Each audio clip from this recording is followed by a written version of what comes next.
શ્રી વલ્લભાધીશ કી જય, શ્રી ગુસાઈજી પરમ દયાલ કી જય, શ્યામ સુંદર શ્રી અમને મહારાણી કી જય, શ્રી હરિરાય મહાપ્રભુ કી જય, ગોકુલનાથ કી જય.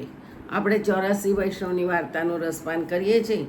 તેમાં વાર્તા 52મી આવી છે. હવે આચાર્યજી મહાપ્રભુજીના સેવક ભગવાનદાસ સારસ્વત બ્રાહ્મણ હાજીપુરના તેમની વાર્તાનો ભાવ પ્રકાશ.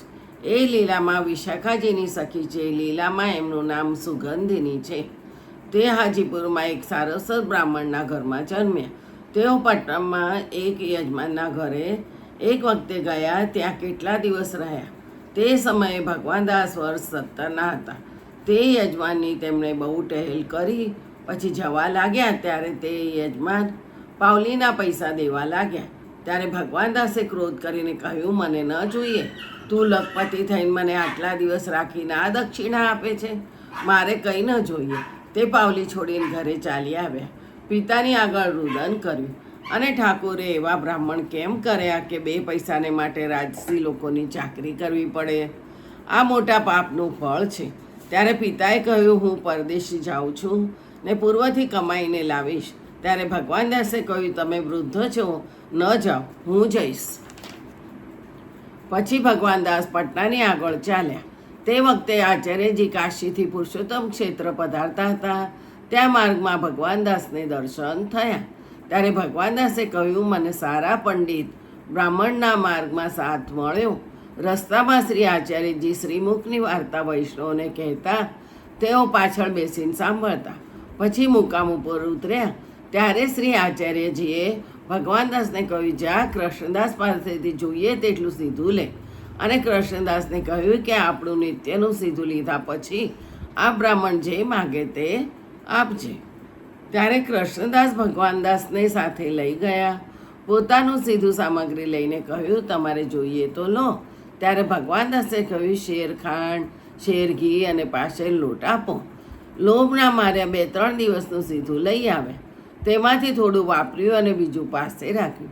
એ પ્રકારે દિવસ 3 સુધી માગ્યું અને પછી કૃષ્ણદાસે આપ્યું. પછી 4થા દિવસે કૃષ્ણદાસને કહે, મને કંઈ કામ ટહેલ બતાવો. પાણી લાવું, વાસણ માંજવું. ત્યારે કૃષ્ણદાસ કહે, તમે આચાર્યજીના સેવક નથી. તમારા હાથનું પાણી કામ ન આવે, વળી પાત્ર પણ અડાડ્યું ન જાય.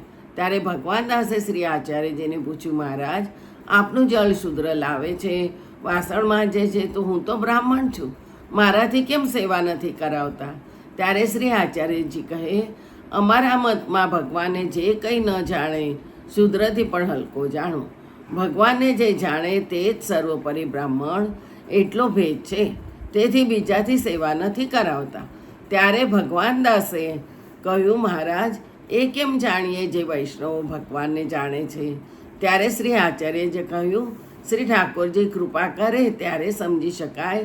ત્યારે શ્રી ઠાકોરજી કૃપા કરે ત્યારે જ સમજી શકાય. ત્યારે ભગવાનદાસે કહ્યું, કૃપા કયા પ્રકારે કરે?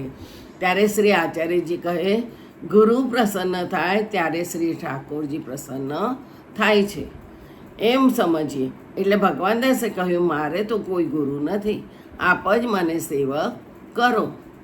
ત્યારે શ્રી આચાર્યજી કહે, સેવક થવું બહુ કઠણ છે. તમે બ્રાહ્મણ છો તેથી પોતાનું મહત્ત્વ માનો, અને સેવક થયે તો દાસ થવું પડે, તેથી સેવક ન થાવ. ત્યારે ભગવાનદાસે કહ્યું, હવે તો હું તો દાસ થઈશ.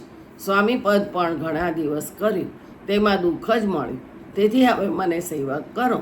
એટલે શ્રી આચાર્યજીએ તેમને નામ સંભળાવીને પછી તેમના પાસે પાણી ભરાવ્યું અને પાત્રો મંગાવ્યા, ચોકો દેવડાવ્યો.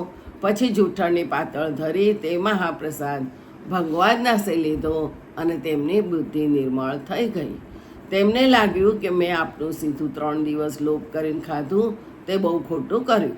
પછી ગાંઠમાં 5 રૂપિયા હતા, તે શ્રી આચાર્યજીને ભેટ કર્યા અને વિનંતી કરી, મહારાજ, મેં આપનું સીધું સામગ્રી લોભ કરીને લીધું, ખાધું, તે ઠીક ન કર્યું, પરંતુ અમે તો અજ્ઞાની છીએ, આપના સ્વરૂપને નહીં જાણ્યું, તેથી અપરાધ ક્ષમા કરો.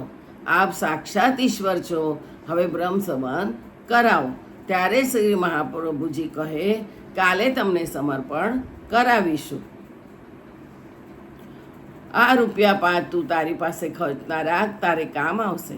ત્યારે ભગવાનદાસે વિનંતી કરી કે મહારાજ, આ આપને ભેટ કરી ચૂક્યો, હવે હું કેમ રાખું? ત્યારે આચાર્યજીએ રાખ્યા. પછી ભગવાનદાસે 1 વર્ષ શ્રી આચાર્યજી મહાપ્રભુજી સાથે રહીને ટહેલ કરી.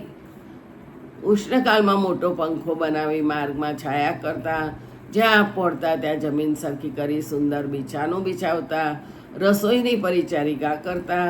ત્યારે શ્રી આચાર્યજીએ પ્રસન્ન થઈને પોતાની પાદુકાની સેવા દીધી અને કહ્યું, તમે એમની સેવા સુંદર રીતેથી કરજો, હવે તમે ઘરે જાઓ. ત્યારે ભગવાનદાસે કહ્યું, મારા ઘરે પધારો અને મારા કુટુંબને આપ શરણે લો. ત્યારે આચાર્યજી કહે, તારા કુટુંબી દૈવી જીવ નથી, તેથી શરણે નહીં થાય, તેથી તું જ સેવા કરજે.